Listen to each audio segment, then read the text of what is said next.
Welcome to Contractor Cuts, where we cover the good, the bad, and the ugly of growing a successful contracting company.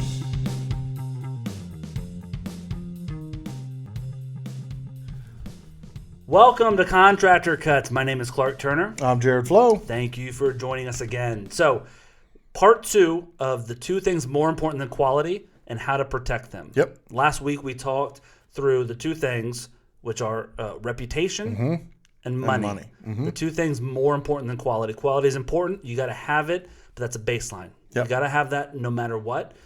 From there, you build a reputation. And you got to protect your money because money is how you protect your reputation. Yep. Right? So, but you got to have a good reputation to be able to make the money. Absolutely. Yep. So last week, if you haven't seen last week's episode, please go back, watch it. Very important to understand this episode.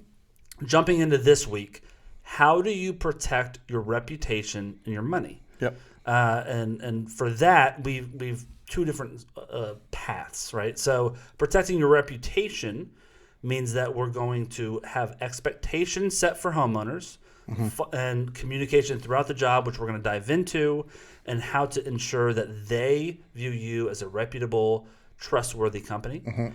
Protecting your money is setting expectations for the subcontractors, your labor, your vendors, whoever that is, making sure that they're executing right. You're not overpaying them. You're paying them as you have agreed to, but all the expectations of pay, work, quality of work, all that set up front, and that will protect the money. Right. So let's dive into that a little bit. So let's start with setting expectations for homeowners. How do we do that? All that sort of thing. Jared, what is the secret sauce that we have as a contracting company that has helped us protect that reputation? Well, we have understood from making tons of mistakes that communicating and setting clear guidelines and expectations before the job is vitally important to how the job goes, how the client is going to experience this job. And so we have something that's called a CEA, a client engagement agreement. And it goes through all the different things, the pitfalls, the potential things that can happen, and setting the expectations and guidelines so that everybody knows what to expect, how to operate throughout the duration of the renovation, the kitchen, the whatever's happening, setting those clear expectations up front. Yep. So the client engagement agreement is what we call it. That is done before we start the renovation. Yep. We sit down, sometimes before we even have a signature on the estimate, we'll sit down and set those expectations for the client. And what that agreement is, if you're not in alliance and you're just running on your own, it is writing out the rules of engagement. Yep. It is before I start, this is how we operate. This is what I expect from you, and this is what you should expect from me. Right. And so we lay all of that out there for the client ahead of time to where all of the rules of the game are set. Right. I always describe it as if we're about to play basketball and we start playing, and then I'm like, hey, that's out of bounds. And you're like, I didn't know it was out of bounds. Well, that's out of bounds. You can't do that. Okay, well, that's out of bounds too. You can't step over there. Oh, and that's only 2 points, not 3 points. Yeah. Because you didn't know the rules of the game. Yeah. What we do with the client engagement agreement is we sit down and say, Jared, just so you know, as my client, when you step past this line, it's out of bounds. Does that make sense? Do you agree to that? Right. Yes, we do. If you do this and step over here, that's out of bounds too. Is that okay? Does that make sense? Yes, it does. So as we're going along in the job, they step out of bounds. Like I say, hey, Jared, we talked about this. We really run it a different way, and this isn't okay. And you're like, oh, that's right. We talked about that beforehand. I'm not going to do that again. I'm so sorry. Whereas if we didn't have that talk in the beginning with the client engagement agreement, I say, hey, Jared, that's out of bounds. You can't do that. You say, well, I didn't know that. No, that I thought I can do that, and I think I should be able to do that because the expectations weren't set of you before we started, right? And so setting client expectations all begins with that front-end conversation. And I think one of the great things about that is that when you're talking about expectations, going into a renovation, us as contractors, our expectations are based off of our experience. Yep. What we've done, all the different experience we have expectations of how things are going to go. Yep. And our clients' expectations, maybe they've never done a renovation before, and their expectations are set from what they've seen on TV or just from what they think should happen. And if you don't join those things together and set a set of expectations that everybody understands and agrees to, you're gonna run into problems. Yeah. You're gonna run into miscommunications.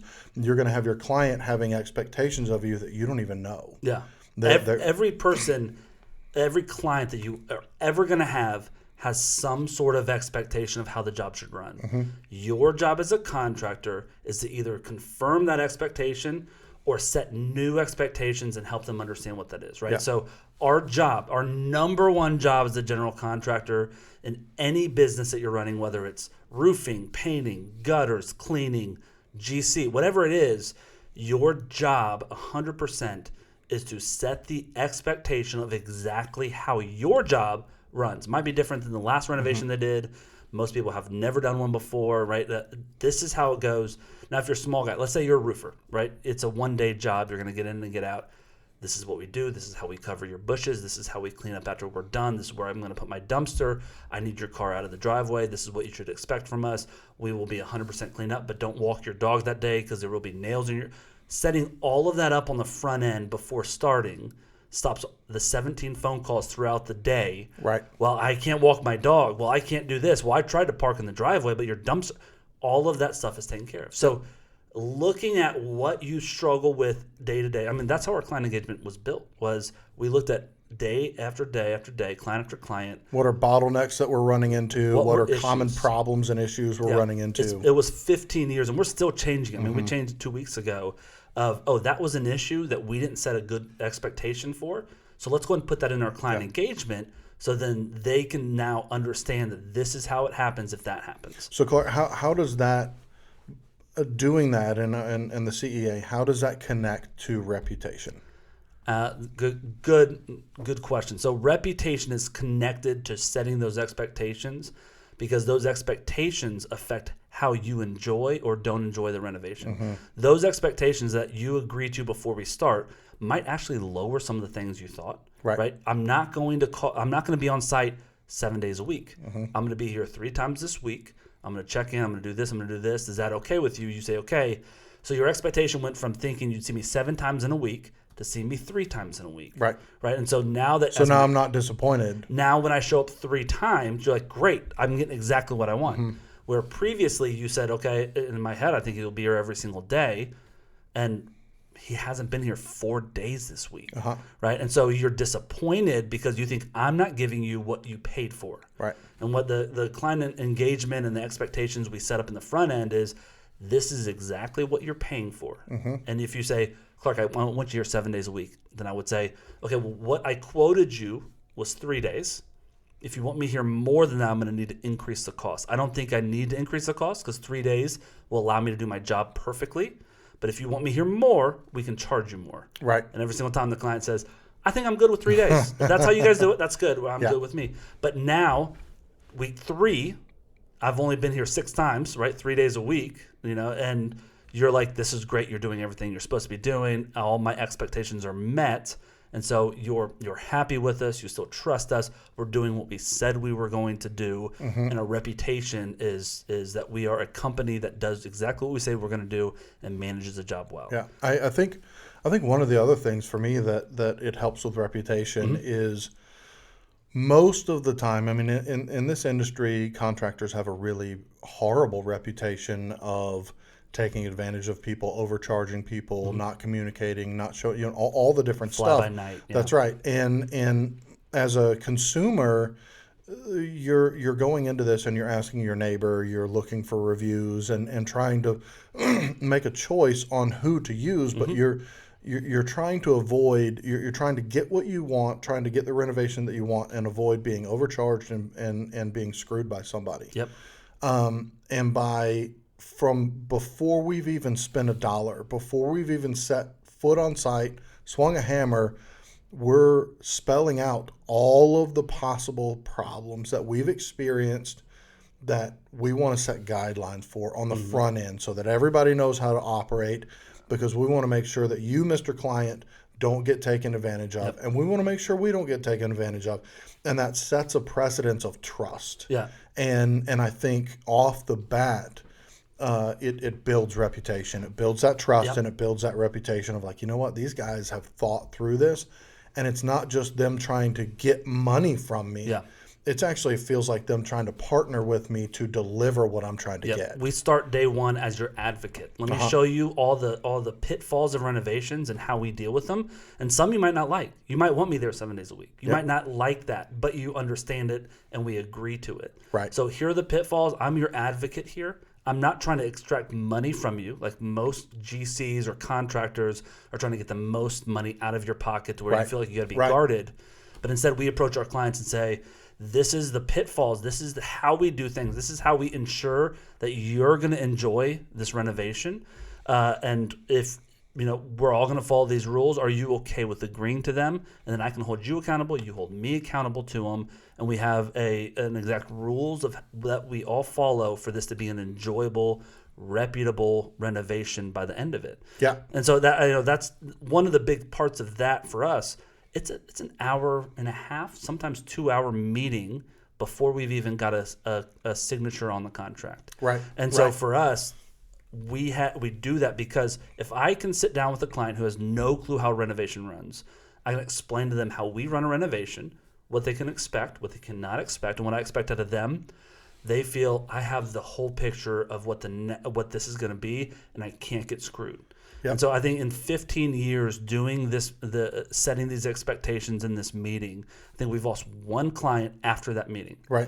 Out of 15 years of clients sitting down with us, they come to that meeting and they usually say, I trust you guys. I'm going to sign and move forward with 99.9% land ratio. Yes. Yeah. It's I literally can think of one guy and he was an investor from years ago. Outside of that, it is a great sales tool, but more importantly, it is a reputation tool because all renovation long, you are not breaking their trust, but doing what you say you're going to. Now, you got to live up to it. You got to visit that house when you say you're going to visit that house. You got to send emails when you say you're going to send emails. But if you can do that, you've broken no trust for 3.5 weeks, and then in the 4th week something goes wrong. I've got a full bucket of trust. I haven't emptied it yet throughout the whole renovation, to where when I paint the house gray instead of blue, and there's that argument and headbutting, I've already built trust with them to where they say, you know what, I believe that you legit thought I meant gray. Why don't we share this cost? Right. It really diffuses those issues once you've done that from the beginning. So setting those expectations up front, following through with them and holding them to it and making sure that you are doing what you say you're going to do is how you build the reputation throughout it. And it also helps you finish well and protect your money. Well, and it's we've said before that most of the time referrals come associated with the experience, not necessarily just the quality. And your client is talking about the guy showed up on time, all the different stuff. And what you're doing with this client engagement agreement is you are giving a prelude into this is how the story is going to go. This is how your experience is going to be. Here's what you can expect. Here are the guide rails. If this happens, this is how we're going to operate. And that is the front end of setting up their experience, which they're going to start relaying to other people. Like, I had a great experience with them. They said it. They told me what to expect. They delivered on that. When things went wrong, this is how they handled it, but they told me about that on the front end. And that's the thing that they go on Google. That's the thing they tell their neighbor about. That's the reputation thing. That's where reputation is the thing that people talk about to other people. Our general contracting company, we're in our 16th year, and this is our first year that we've spent a penny on advertising, and we just started doing it because we've got some TV shows. We only spent a penny? We spent a little more than that, but I mean less than $1,000 on advertising, and we're a pretty big company, and it's solely pushing out that we're on TV and come watch us and pushing to our local markets about the TV shows we're on. Outside of that, 100% of our marketing was organic, and 100% of our marketing was our clients telling other people. Now we have ways that we push that and ask that, and we walk guys through how to do that. But we don't spend money on marketing because organically people tell each other about us. And so we feel like if we plant that seed and we water and take care of it, we don't have to go buy the fruit that later in marketing, the fruit happens from that. And so reputation provides my leads. I don't have to go buy them. Yep. Yeah. And if you're having to buy leads, if it's not your first year of business and you haven't been able to build that reputation yet, there's an issue probably happening. And so we dive deep into that and see where your leads are coming from, how you're doing that. But this is setting up the importance of reputation. Yeah. Now, it also saves you money, like we said, on the negotiations once you're in a bad situation with the homeowner of who's going to pay for what when something goes wrong. Right. The backside of it, though, that we mentioned at the beginning is setting expectations for your labor. And that's, I think, a very important part. So, Jared, how do we do that? How do I set up expectations to where it saves me money? Because that doesn't make sense to me. Most people. If I set up expectations, how is it saving me money? Right. And how do you set expectations? Yeah. Well, the when it comes to the labor piece of it, a lot of contractors are finding somebody who can do whatever it is, the paint, the tile, the flooring, whatever, and allowing them to go out and quote, here, I'm going to do this for you, and I'm going to charge you this amount of money. And they just run that way, and they can get some jobs done. But the reality is that they're allowing that sub or vendor to run the direction and to dictate how that story goes for the client, right? And they're dictating the costs.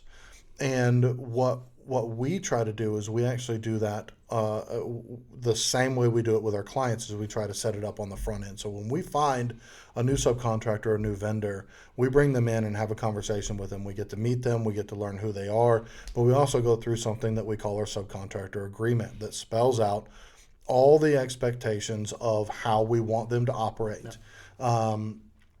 Everything from insurance to engaging with the client or not. Do they talk to them? If the client talks to them, how do they handle it?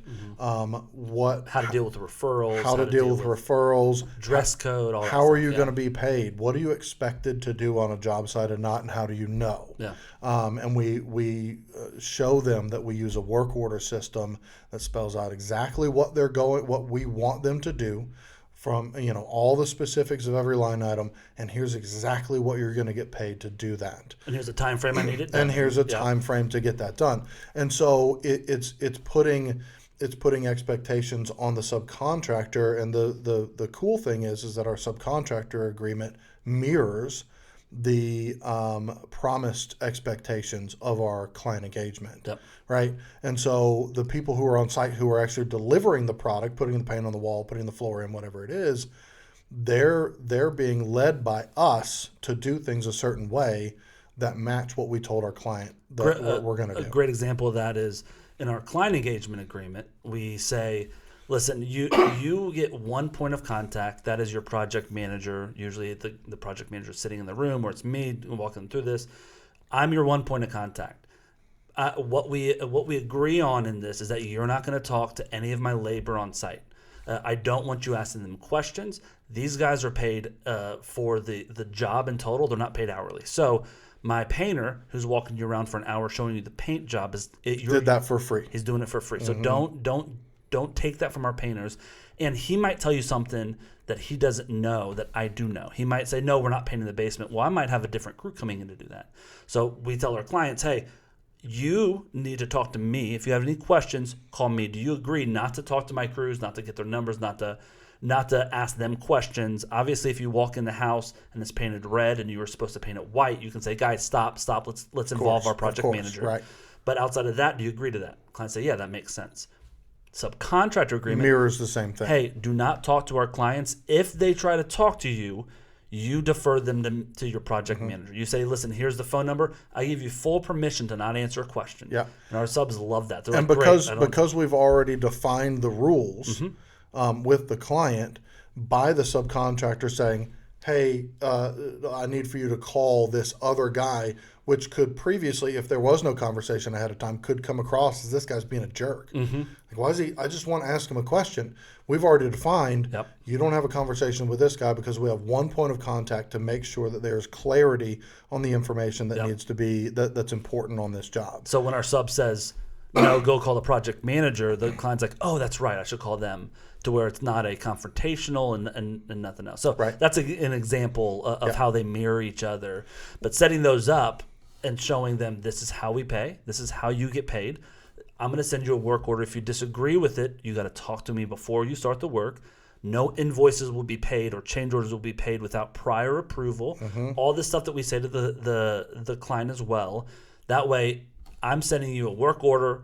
I need you to do a roof. I need you to do painting. I need you to do whatever it is. $4,000 for this. That's what you're going to get paid. Do you accept? Great. When you start work, you're going to be accepting the job. Now, if you change from that price point, any change order is going to be outside of the scope of work I sent you. Right. And so if there's a change order outside of that scope, the homeowner also mentioned they want to paint the basement. I can go to the homeowner, say, hey, the basement's going to be an extra $3,000. They approve it, then I give a new work order to my crew. No, I know 100% how much I'm going to pay my subs and how much I'm going to charge my client before work starts on anything. Which is protecting money, because if you didn't have that predetermined, it's very easy for there to become confusion in the middle of that. And all of a sudden the client comes in and says, but I told this guy that I wanted this done. And why is it not done? And you all of a sudden you're in the middle of the decision. Do I sacrifice money or do I sacrifice reputation? It's not my fault that they talked to this person, but I got to make sure this client's happy. So I'm going to go ahead and pay to get it done. Right. Or I quoted the client $6,000. I got my crew in there getting knocked out for $4,000. At the end of the job, my crew says, hey, we actually ended up spending an extra week out here than I thought. Here's your invoice for $6,200. Well, I don't have a work order. I like, okay, well, that's fine. You did that extra work, but I got to pay that. At this point, I can't go back to my client without ruining my reputation and saying, hey, I know I quoted you 6, I need 68. So then I make a couple. And so it's one of those things of, if you set how you pay and what's okay and how they get paid and how they get extra money beyond the scope up front, then you don't end up having to pay it on the back end and losing money. So everything that we do before we start a job is set numbers. We know who's getting paid what, and if any changes happen, they happen in the time frame that I can go back to the client and say I missed the estimate. That's right. If I send you a work order for 4 and you look at it and say I need 62, if it happens before we start the job, I can go to the client and say, hey, I missed this. I didn't realize we needed to do a primer coat. I didn't realize we needed to pull off this and do this. So I need a little extra money before we start. If you don't want to go forward with us, I totally get it. If you would like us to complete it, it's actually going to be $7,000. Now the client's not going to love that, but they're not trapped. Right. They're not pre-tied to us where they have to pay that, and they say, yeah, I get it. That's fine. I'll go with you, or I'm gonna chop it around elsewhere. Either way, I'm not screwed. Yeah. Right. I've got it all set out. Well, and I think one of the things that kind of wraps all of this up for me is that if you are being proactive and looking at your jobs on the front end and saying, you know what, I'm going to do everything I can do to set this up for success. I'm going to have the conversations with the client. I'm going to have the conversations with the subcontractors, being proactive about the potential issues, setting yourself up for success.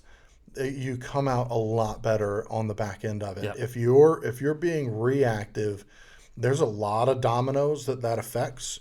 That we could deep dive into the difference between proactive and reactive, but I think when you're talking about the quality of a job going well, associated with reputation and money, if you're being reactive, it's going to cost you money or it's going to cost you reputation, because nobody understands and everybody's looking at you to fix the situation, no matter what it is, whether it's your subcontractor coming back and saying, I don't know what to tell you, it's going to cost you $65 at the end of the job, right? Or a client who's frustrated.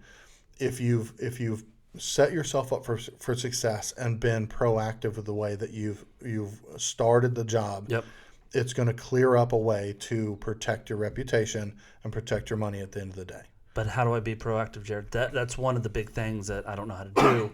And what the answer to that is, there's 3 questions you can sit down on Monday and look at every job that you have and ask yourself. And we go through that in our training of, these are the 3 things that you look at a job.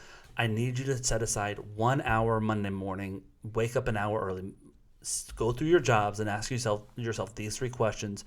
proactively set you up for the whole week. It's not hard. Yep. You just don't know what to do, so you just don't do it. And that's the problem with a lot of contractors that come in. So that's something that we go over in some of our seminars and really dive deep. The client engagement agreement, the subcontractor paperwork, all of our paperwork on our company that we use, we give to our ProServe Alliance executive partners. If you're an executive partner, it is like a company in a box that you're receiving. The executive level is getting everything that we've got. It's really starting a franchise of us without our name and without our hand with in your logos, logos, with your company information, all of that and stuff. no percentage of your sales coming, Right. like a normal franchise. So we've got a level that gives you all that. If you don't need that, if you've got a lot of your processes set up and you just want some help understanding, we've got our standard ProServe Alliance partnership that allows you to come to our end of the year retreat. We do a lot of seminars with you. We do a blueprinting session with you. We get you set up on some of these basics that you need to know for the foundation to grow to build that house on. Yep.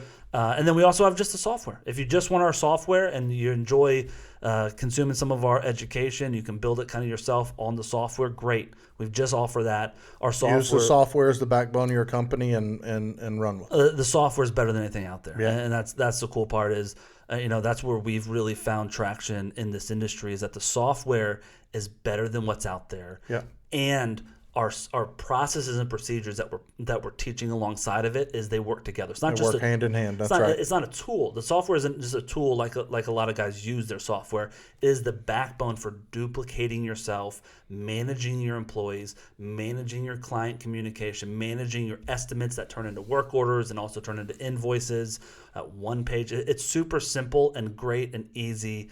And I love it. Yeah. Not to self promote, but you got at least do a demo of the software and try it out for free for a month. You can check it out, ProServeAlliance.com. You Yep. can check out the software. All the different things that we offer are available. Absolutely. Sign up for one of our free seminars. We'd love to see you in Atlanta if you want to come to one of our 2 days or come to our end of the year retreat that we're doing in January. Thank you so much for listening. I appreciate it. And we'll talk to you guys next week. See ya. Bye.